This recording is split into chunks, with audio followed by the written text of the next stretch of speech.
நண்பர்களுக்கு வணக்கம். இந்த வீடியோல என்ன பார்க்க போறோம் அப்படின்னா, டெல்லியில நடந்த இந்த பயங்கரவாத தாக்குதலினுடைய அப்டேட். அதாவது இவங்க என்ன பண்ணியிருக்காங்கன்னா, ஹமாஸ் பாணியில வந்து இந்த ட்ரோன் தாக்குதல்லாம் பண்ணலாம் அப்படின்னு ஒரு திட்டம் பண்ணியிருக்காங்க போல இருக்கு. விசாரணையில அத பத்தி தெரிஞ்சிருக்கு. அத பத்தி பார்க்கலாம். அடுத்தது ஜப்பான், சைனா, இந்த தைவான் இவங்க 3 பேருக்கு இடையில மிகப்பெரிய ஒரு பிரச்சனை போயிட்டு இருக்கு. ஏற்கனவே நான் பேசியிருந்த ஒரு வீடியோல. அதோட அப்டேட்ட நம்ம பார்ப்போம். வாங்க வீடியோக்குள்ள போலாம். ஓகே. இந்த ஜெய்ஷே முகமது அப்படின்னு சொல்லக்கூடிய இந்த ஜேஎம் பயங்கரவாத அமைப்பு இருக்கு இல்லையா? அவங்க என்ன பிளான் பண்ணியிருந்தாங்கன்னா, நம்மளுடைய டெல்லியில ஹமாஸ் மாரி ஒரு வான்வழி தாக்குதல் நடத்தலாம். அதாவது ஹமாஸ் வந்து ட்ரோன் மூலியமா நடத்துனாங்க இல்லையா? அந்த பாணியில வந்துட்டு தாக்குதல் நடத்துறதுக்காக பிளான் பண்ணியிருக்காங்க அப்படின்னு சொல்லிட்டு நம்ம விசாரணையில தெரிய வந்திருக்கு. இது மட்டும் இல்லாம நம்ம தலைநகரினுடைய மற்ற பகுதிகளிலும் வந்து பார்த்தீங்கன்னா, தாக்குதல் நடத்துறதுக்கு வந்து இவங்க சதி திட்டம் போட்டிருக்காங்க. சரி, இவங்க என்ன பண்ணியிருக்காங்க அப்படின்னா, நிறைய விஷயங்கள வந்து தாக்குதல் பண்றதுக்காக சிறிய ரக வந்து ராக்கெட் கூட வந்து தயாரிச்சிருக்காங்க அப்படின்ற மாதிரி ஒரு புது அப்டேட் வந்திருக்கு. இதெல்லாம் அவங்களுக்கு எப்படி கிடைச்சது அப்படின்றது விசாரணையில வந்து பார்த்துட்டு இருக்காங்க அப்படின்னு சொல்லணும். ஸ்ரீநகர்ல வந்துட்டு கைது செய்யப்பட்ட ஒரு பயங்கரவாதி தான் பார்த்தீங்கன்னா இந்த ட்ரோன் மற்றும் இந்த ராக்கெட் திட்டத்துக்கும் பின்னாடி இருக்கிற ஒரு மிகப்பெரிய மூளையா செயல்பட்டான் அப்படின்னு சொல்றாங்க. அது மட்டும் இல்லாம சீரியல் பிளாஸ்ட், அதாவது தொடர் குண்டு வெடிப்பு பண்றது, அப்புறம் வந்து கார் பாம் பண்றது, அது ஆல்ரெடி ஒன்று வெடிச்சிருச்சு, 2 பிடிச்சிருக்காங்க. ஸோ அது மட்டும் இல்லாம ட்ரோன் மூலியமா தாக்குதல் நடத்துறதுன்னு வந்து பார்த்தீங்கன்னா முழு திட்டமா வச்சிருக்காங்க. அதாவது அன்னைய டே வந்து மிகப்பெரிய ஒரு அசம்பாவித நாளா மாற்றணும் அப்படின்ற மாதிரி அவங்க பிளான் பண்ணிருக்காங்க. எப்படி இஸ்ரேல்ல வந்துட்டு பார்த்தீங்கன்னா அவங்க நடத்தினாங்களோ அது மாதிரி இங்க ஒரு பெரிய கலவரத்தை உண்டு பண்ணி மிகப்பெரிய உயிர் சேதத்தை ஏற்படுத்துறதுக்காக இவங்க இவ்வளவு பெரிய தாக்குதலுக்கு பிளான் பண்ணிருக்காங்க அப்படின்ற மாதிரி நியூஸ் வந்து வந்திருக்கு. இப்போதைக்கு பாத்தீங்கன்னா அமலாக்கத்துறை, நம்மளுடைய இடி, அதாவது என்ஃபோர்ஸ்மெண்ட் டைரக்டர் சொல்லுவாங்க இல்லையா, இவங்க வந்து இந்த வழக்குல இறங்கியிருக்காங்க அப்படின்னு பார்க்கப்படுது. பயங்கரவாத செயல்களுக்கு பின்னால இருக்கிறவங்களுடைய பணத்தினுடைய தொடர்பை வந்துட்டு விசாரணையில முடுக்கி விட்டுருக்காங்க. எங்கேருந்து அவங்களுக்கு பணம் வந்துச்சு, எப்படி வந்துச்சுன்னு விசாரணை போயிட்டு இருக்கு அப்படின்னு பார்க்கப்படுது. இந்த வெடிகுண்டு தாக்குதலை வந்து பாத்தீங்கன்னா நடத்தின இந்த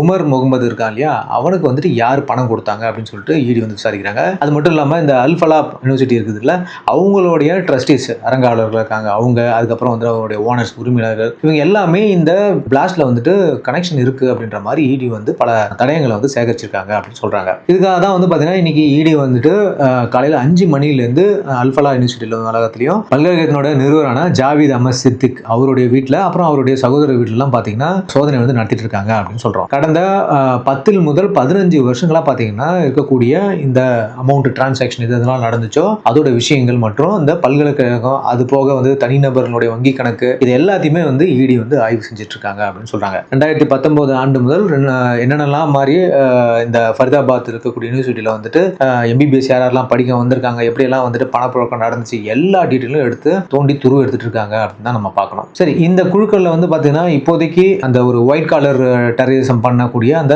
தொழில்நுட்பம் வாய்ந்தவங்களும் வந்து ஈடுபடுத்திருக்காங்க அப்படின்னு நம்ம பார்க்குறோம். ஸோ இதனால என்ன பண்ணியிருக்காங்க செக்யூரிட்டி ஏஜென்சி அப்படின்னா, தங்களுடைய அப்ரோச், அதாவது யுக்திகளை வந்துட்டு பார்த்தீங்கன்னா பெருமளவு அதிகரிச்சிருக்காங்க அப்படின்னு பார்க்கப்படுது. இது ரொம்ப அவசியமான விஷயமாகவும் அவங்க சொல்றாங்க. ஸோ இதுதான் வந்து நம்மளுடைய இந்த டெல்லி பாம் பிளாஸ்ட்ல நடந்த வர விசாரணையோட அப்டேட்டா நம்ம பார்க்குறோம். அடுத்து ஒரு முக்கியமான விஷயம் என்னன்னு பார்த்தீங்கன்னா, இந்த பசிபிக்ல இருக்கக்கூடிய போர் பதற்றம், அதாவது தைவான் முதல் ஜப்பான் வரைக்கும் என்ன பிரச்சனை போயிட்டு இருக்கு அப்படின்னு சொல்லிட்டு நான் ஏற்கனவே ஒரு வீடியோல ஃபுல் டீட்டெயில் நான் சொல்லியிருந்தேன். ஜப்பானுக்கும் சீனானுக்கும் இந்த தைவான் ஸ்டேட்ல வந்து ஒரு பயங்கரமான பிரச்சனை போயிட்டு இருக்கு அப்படின்றது நம்ம டீட்டெயிலாக போட்டோம், ஏன் வந்துச்சுன்னு சொல்லிட்டு. இது வந்து ஒரு சின்ன பொறி போதும் இப்போதைக்கு அப்படின்னு சொல்றாங்க. மொத்த பிரச்சனையை வந்துட்டு மிகப்பெரிய போரா மாறக்கூடிய மாதிரி ஒரு விஷயத்தை பார்க்கணும். நேற்று என்ன நடந்திருக்கு அப்படின்னு பார்த்தீங்கன்னா, சீனா வந்துட்டு பார்த்தீங்கன்னா ஒரு ட்ரோனை வந்துட்டு தைவான் வான்வெளியில ஒட்டி ஆபத்தான முறையில் வந்து பறக்க விட்டாங்க அப்படின்னு பார்க்கப்படுது.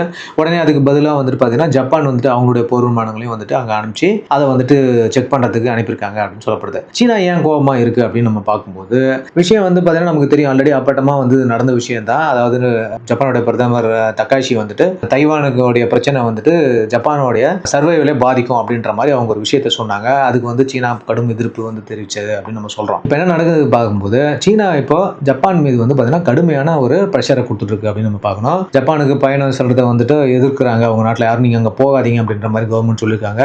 மேலும் வந்து பார்த்தீங்கன்னா தன் நாட்டு மக்களுக்கு வந்து சீனா வந்துட்டு ஒரு எச்சரிக்கையும் கொடுத்துருக்கு. இங்க வந்து நீங்க போகக்கூடாது, ஜப்பானுக்கு வந்து நீங்க டிராவல் பண்ணக்கூடாது அப்படின்ற மாதிரி ஒரு டிராவல் அட்வைசரியும் அவங்க கொடுத்துருக்காங்க. அது மட்டும் இல்லாம வந்து பார்த்தீங்கன்னா இவங்க அடிக்கடி சொல்ற வார்த்தையை தான் என்ன உபயோகிச்சிருக்காங்கன்னா வந்து ஜப்பான் வந்து தீயோட விளையாடுது அப்படின்ற மாதிரி வந்துட்டு சொல்லியிருக்காங்க. அது மட்டும் இல்லாம வந்து பாத்தீங்கன்னா தக்காஷிக்கு வந்துட்டு ஒரு மிகப்பெரிய எச்சரிக்கையும் கொடுத்திருக்காங்க. மேலும் சீனா என்ன சொல்றாங்க அப்படின்னா, ஜப்பான் வந்து வரலாற்றையும் 2 பேருடைய ரிலேஷன்ஷிப்பையும் வந்துட்டு உணர்ந்து பொறுப்புடன் நடந்துக்கணும் அப்படின்ற மாதிரி சொல்றாங்க. அதாவது ஒரு ரெட் லைனை தாண்டி நீங்க வரக்கூடாது, வந்தீங்கன்னா நீங்க ஃபயரோட விளையாடுறீங்க அப்படின்ற மாதிரி ஒரு மிரட்டல் வந்து திரும்பவும் சைனா வந்து விட்டுருக்கு அப்படின்னு நம்ம பார்க்குறோம். இது மட்டும் இல்லாம சைனாவுடைய வார்ஷிப்ஸ் எல்லாத்தையும் வந்துட்டு அந்த தைவான் ஸ்டேட்ல வந்து இவங்க அனுப்பிச்சிருக்காங்க அப்படின்னு பார்க்குறோம். மேலும் ஜப்பான் பக்கத்தில் இருக்கிற ஒரு தீவிலும் கூட சீனாவுடைய போர் விமானங்கள்லாம் வந்துட்டு பறந்துட்டு இருக்கு அப்படின்னு சொல்றாங்க. சரி, இந்த பதட்டம் வந்து பார்த்தீங்கன்னா உச்சத்துக்கு போயிருக்கு. எனி டைம் இவங்க 2 பேரும் ஏதாவது சண்டை போட்டுக்க மாதிரியே ஒரு விஷயங்கள் இருக்கு அப்படின்னு நம்ம பார்க்குறோம். ஆனால் சைனாவை பற்றி நல்லாவே நமக்கு தெரியும். இந்த மாதிரி பல விஷயங்களை பண்ணியிருக்காங்க. அவங்க வந்து பார்த்தீங்கன்னா ஒரு உல்ஃப் வாரியர் மாதிரி, அதாவது பேசுவாங்க மிரட்டுவாங்க, ஃப்ளைட்டை விடுவாங்க, ஃபைட்டர் ஜெட்டை விடுவாங்க, நேவி அனுப்புவாங்க, எல்லாமே பண்ணுவாங்க. ஆனால் கடைசி வரைக்கும் சண்டை போட மாட்டாங்க. அதுதான் வந்து சைனாவோட ஒரு மிகப்பெரிய தந்திரமா நம்ம பார்க்குறோம். எனக்கு தெரிஞ்சே வந்து ரொம்ப வருஷமா நான் தைவானை பிடிக்க போறேன்னு சொல்லிட்டு அங்கே சுற்றி பறக்க விட்டுட்டே இருக்காங்களா தவிர எந்த ஒரு மூவும், ஒரு ஸ்ட்ராங்கான மூவும் அவங்க கிட்ட இல்லை. ஜப்பானுக்கும் அவங்க மிரட்டல் தான் விட முடியும். ஆனால் ஜப்பானை எதிர்த்து அவங்களால எதுவுமே பண்ண முடியாது. ஏன்னா அமெரிக்காவுக்கும் ஜப்பானுக்கும் ஒரு ட்ரீட் இருக்குது, நமக்கு நல்லா தெரியும். சரி, ஜப்பான் இப்போ வந்து பார்த்தீங்கன்னா அமெரிக்காவோட ஆயுதங்களை தன்னோட நாட்டில் வந்து வச்சுக்கலாம் அப்படின்ற மாதிரி ஒரு வெறுப்படியாவே வந்து பேச ஆரம்பிச்சிருக்கு அப்படின்னு சொல்றோம். இது என்ன ஆகுது அப்படின்னா, 2ஆம் உலக போருக்கு அப்புறம் வந்து பார்த்தீங்கன்னா ஜப்பான் வந்து ஒரு பீஸ்ஃபுல்லா இருக்கணும் அப்படின்ற ஒரு விஷயத்தை வந்து நேர்மாறா மாறுது அப்படின்னு பார்க்குறோம். அணுகுண்டினுடைய அழிவை சந்திச்ச நாடு தான் ஜப்பான். இப்போ அணு ஆயுதத்தை வந்து நான் வச்சுக்கிறதுக்கு ரெடியா இருக்கிறேன் அப்படின்ற மாதிரி ஜப்பானே சொல்லுது. நல்லா ஒரு விஷயத்தை புரிஞ்சுக்கணும். ஜப்பான் வந்து ஒரு காலத்துல ஒரு மிக பவர்ஃபுல்லான நாடு.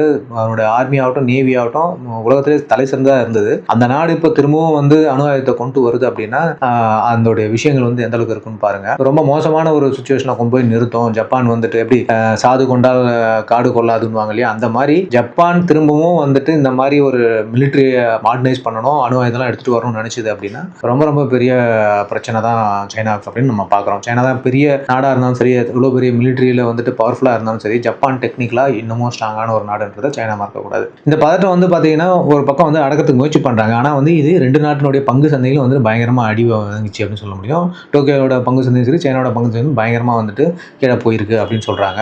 அதனால இந்த ஒரு பிரச்சனையை சால்வ் பண்ணணும் அப்படின்றது. ஏன்னா நிறைய சைனீஸ் டூரிஸ்ட் தான் வந்து பார்த்தீங்கன்னா ஜப்பானுக்கு வந்து வராங்க வருஷம் சொல்லப்படுது. ஒரு கணிசமான வருமானம் வந்து அதுலேருந்து ஜப்பானுக்கும் வருது. ஸோ அதை எடுக்கக்கூடாதுன்னு ஜப்பான் வந்து நினைக்கிறேன். ஏன்னா அவங்க கவர்மெண்ட் வந்து என்ன சொல்லியிருக்காங்கன்னா, ஜப்பானுக்கு டிராவல் பண்ணுறதை நீங்கள் தவிர்க்கணும் அப்படின்ற மாதிரி சொன்னதுனால நிறைய பேர் வந்து டிக்கெட் எல்லாம் கேன்சல் பண்ணுறாங்க.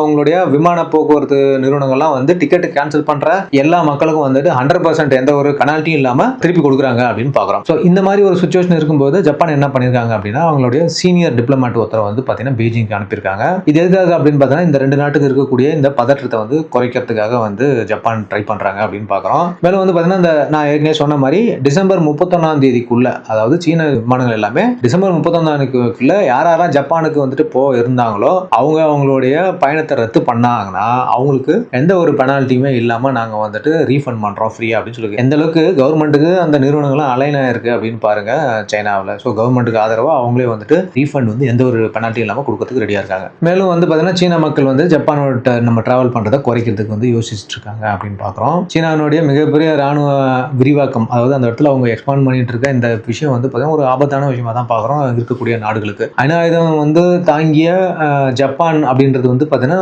மிக பயங்கரமான விஷயமா எல்லாருமே வந்து பார்க்குறாங்க. ஏன்னா ஜப்பான் வந்து ரொம்ப அக்ரெசிவான நாடு. வேர்ல்டு வார் எல்லாம் பார்த்தீங்கன்னா ஜப்பானுடைய படைகள் வந்து ஒரு இண்டிவிஜுவலுமே வந்து பார்த்தீங்கன்னா ஒரு ஏரோப்ளேன் எடுத்துன்னு போய் ஒரு டார்கெட் அடிக்கிறதுக்கு அவங்க அந்த ஏரோப்ளேனோடய விழுந்து வெடிச்சாங்க. அந்த அளவுக்கு ஒரு நாட்டுப்பட்டு அதிகம் உள்ள ஒரு கண்ட்ரி வந்து ஜப்பான். யோசிச்சு பாருங்க, 2 வெடிகுண்டு அந்த கண்ட்ரியை வந்து நாசம் பண்ணிச்சு. அதுல இருந்து மீண்டு எழுந்து திரும்பவும் வல்லரசு நாடா வந்தாங்க அப்படின்னா எந்த அளவுக்கு அவங்க வந்துட்டு அதிக அளவுல உழைப்பு மேல நம்பிக்கையும் நாட்டு மேல பற்றும் வச்சிருப்பாங்கன்னு பாருங்க. அதிக நாட்டுப்பட்டு உள்ள மக்கள் தொகையில உலகத்துல அவங்களும் ஒரு மிகப்பெரிய பங்கா இருக்கிறது தான் ஜப்பான். அதனால ஜப்பான் வந்து அவ்வளவு சீக்கிரமாலாம் சைனாவால வந்து தாக்கிடவோ அல்லது வந்துட்டு சண்டைக்கு இழுக்கவோ முடியாதுன்றதை நம்ம இங்க பாக்குறோம். மேலும் அங்க யூஎஸோட பேஸ் இருக்கு. யூஎஸ்க்கும் ஜப்பானுக்கும் ஒரு ட்ரீட்டி இருக்கு அப்படின்றது நம்ம பார்க்கலாம். ஓகே மக்களே, ஸோ இதுதான் வந்து நம்மளுடைய இந்த டெல்லி பிளாஸ்ட்ல ஏற்பட்டிருக்கக்கூடிய அப்டேட். அதுக்கப்புறம் பசிபிக்ல நடக்கக்கூடிய இந்த புது அப்டேட். மோரலஸ் இது சண்டையா போய் முடியாது. ஏன் அப்படின்னா கண்டிப்பா சைனாவை பத்தி நமக்கு நல்லாவே தெரியும். ஒரு என்ன சொல்றது, ஒரு பேப்பர் டைகர் தான் அவங்க. இதே மாதிரி பேசி